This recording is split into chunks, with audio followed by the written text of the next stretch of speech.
दो शब्द हैं जिन पर थोड़ा ध्यान दीजिएगा। एक है अफवाह और दूसरा है वाह। बोलो जरा कौन कौन से शब्द हैं? आवाज नहीं आई, जरा दमदारी से बोलो। अफवाह और वाह, ये दो शब्द हैं, दो शब्द। एक शब्द है अफवाह, गलत बोल देना, गलत सुना देना, किसी के लिए गलत बता देना, अफवाह उड़ा देना। अरे इतना भीड़ हो रहा है, इतना भीड़ हो रहा है, ऐसा हो रहा है, वो हमारे पास में रहती है, वो ऐसा है, वो हमारे पास में रहता है, वो ऐसा है, वो ऐसा है, उसका लड़का ऐसा, उसकी लड़की ऐसी, उसका परिवार ऐसा, उसका कुटुंब ऐसा। अफवाह उड़ाने में कलयुग में सब माहिर हैं। अफवाह उड़ाने में कलयुग में सब माहिर हैं, इसलिए थोड़ा सावधानी रखना। शिव महापुराण की कथा कहती है किसी अफवाह में मत जाना। क्यों? क्या कारण? तो कहा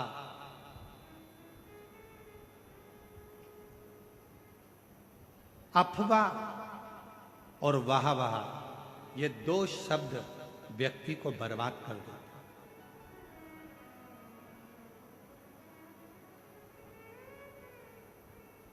अफवाह व्यक्ति के जीवन को बर्बाद कर देती है और वाह अपने भीतर अहंकार को रखकर, अभिमत्ता को रखकर बर्बाद कर देती है।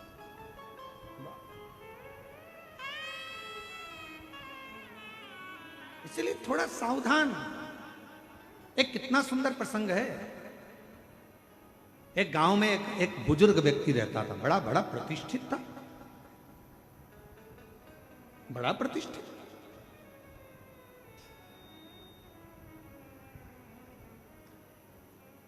और गांव में बुजुर्ग व्यक्ति रहता था।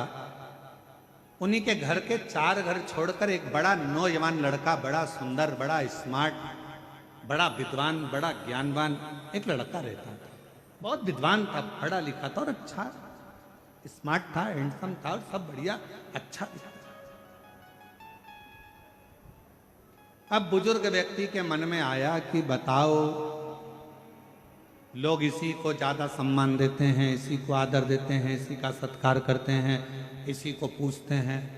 तो इसने धीरे धीरे कर कर गांव के लोगों का कान भरना प्रारंभ कर दिया कि ये जो लड़का है ये चोर है। इसने उस कॉलोनी में चोरी करी थी, उस मोहल्ले में चोरी करी थी। धीरे धीरे अफवाह उड़ाना प्रारंभ करा और अफवाह ऐसी उड़ाई कि पूरे गांव में, पूरे नगर में बात हो गई कि ये लड़का चोर है। सब दूर खबर हो गई, ये चोर है, इसने चोरी की। अब बात चलते चलते एक दिन नगर के एक गांव में चोरी हो गई और चोरी का इल्जाम गांव के लोगों ने किस पे लगाया? उसी लड़के पर लगाया जो चोर नहीं था, पर ईर्ष्या से उसको चोर बना दिया गया और चोरी का इल्जाम लगा दिया। चोरी का इल्जाम जैसे ही लगा, चोरी का इल्जाम लगते से उस लड़के को पकड़ा गया, थाने में लेकर गए, बंद किया। बंद करने के बाद जब निर्णय लिया गया, सारे सबूत देखे गए, तो मालूम पड़ा कि इस लड़के ने तो चोरी ही नहीं की। चोरी सूचना पाई कि इस पर चोरी का इल्जाम लगाया किसने, तो कहा कि एक गांव का व्यक्ति है और उस गांव के व्यक्ति ने इस पर चोरी का इल्जाम लगाया। उस गांव के बुजुर्ग व्यक्ति को बुलाया और पूछा गया, तुमने इस नवयुवक लड़के की जिंदगी खराब कर दी, तुमने इस नवयुवक युवान लड़के का जीवन बर्बाद कर दिया और तुमने इस पर चोरी का इल्जाम लगा दिया। वो बुजुर्ग व्यक्ति आंखों से आंसू भरकर रोने लगा। मैंने तो हंसी हंसी में टिप्पणी करी थी छोटी सी, मैंने तो हंसी हंसी में बस ऐसे ही बोल दिया था, मैंने तो हंसी हंसी में बस ऐसे ही नाम ले दिया था। इतने में सरपंच को गुस्सा आ गया और सरपंच ने कहा इसका निर्णय कल लिया जाएगा। एक काम करना, तुमने हंसी हंसी में जो काम किया है, जो तुमने बोला है, इस लड़के के लिए,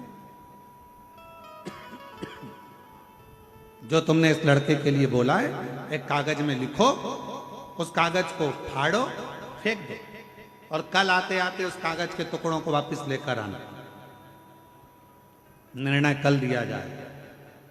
बुजुर्ग व्यक्ति ने वही बात लिखी, फाड़ी फेंकी, वापिस आया, कागज का एक टुकड़ा, 2 टुकड़ा उसको मिला, बाकी का कोई टुकड़ा उसको नहीं, कोई टुकड़ा नहीं। सरपंच ने कहा बाकी के कागज के टुकड़े कहाँ हैं? तो कहा वो तो हवा में उड़ गए, मैं सब लेकर नहीं आ पाया। सरपंच ने कहा बुजुर्ग व्यक्ति से, बाबा जी किसी के लिए कुछ कह देना हवा में उड़ने के बराबर है, उसकी जिंदगी बर्बाद हो गई। तुम्हारी जरा सी हंसी में, जरा सी अफवाह में, जरा से अपशब्द में किसी का जीवन बर्बाद हो जाता है, फिर वो जीवन संभल नहीं पाता है, संभल नहीं पाता। कहना सरल, किसी के लिए अफवाह उड़ाना सरल है। वो लड़का ऐसा, वो माता ऐसी, वो भाई ऐसा, वो बुजुर्ग ऐसा, वो व्यक्ति ऐसा, उसने ऐसा कर दिया, उसने वैसा। अफवाह उड़ाना सरल है, अफवाह में कहना सरल है, किसी के लिए आड़ा टेढ़ा कहना सरल है, किसी के लिए अफवाह उड़ाना सरल है, किसी के लिए अपशब्द कहना सरल है। परंतु उस अफवाह का जो बाद में निर्णय निकलता है वो व्यक्ति को झंझोड़ देता है कि वो व्यक्ति ऐसा नहीं था और दुनिया के लोगों ने उसको गलत ठहरा दिया। गलत। 2 शब्द हैं, एक अफवाह और दूसरा वाहवाह। अफवाह भी हमारे जीवन को नष्ट कर देता है, हमारे विचारों को नष्ट कर देता है। और दूसरे नंबर पर है वाहवाह। अगर कोई तुम्हारी तारीफ कर रहा है, वाह वाह बोल कर तारीफ कर रहा है, बहुत बढ़िया भैया, बहुत, तो वाह वाह कर रहा है तो समझ लेना